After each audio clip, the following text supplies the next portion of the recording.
Yo, so a couple years ago I made a video that really popularized the ability to add USB ports to your Fire Stick, and in that video I combined a bunch of different adapters and things to basically just test what was possible, but it really wasn't practical at all. But I just found something recently that's perfect and it has everything built into it. And today I'm going to show you what it is and what you could do with it. So let's get started.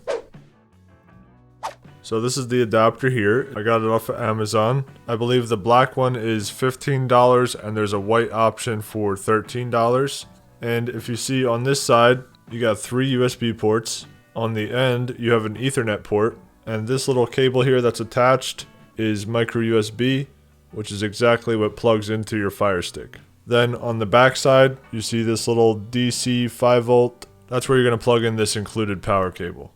So as long as this is plugged in, and then this is plugged into your Fire Stick, it will power the Fire Stick for you. So the Fire Stick will no longer need to be plugged in, just this. And what it's going to do is give you access to all these ports, which can let you do a lot of different things that you otherwise wouldn't be able to do.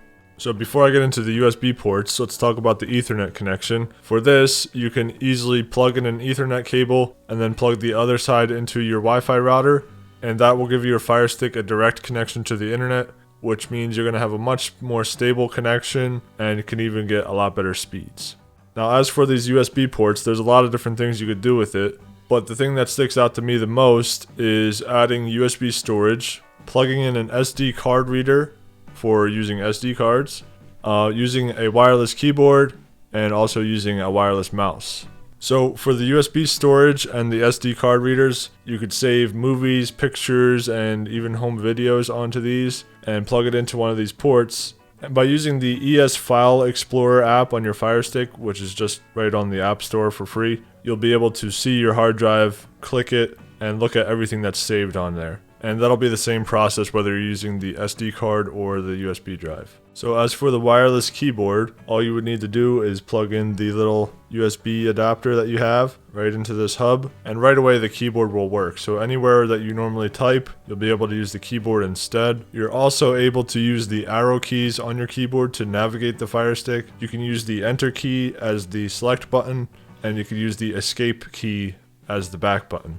So most likely your Fire Stick's in like a living room or something. You don't really have a desktop to use a keyboard. So what I would suggest is have a lightweight keyboard, something like this, or you could even get yourself a little handheld mini keyboard like this, and that would work perfectly for like a living room setup.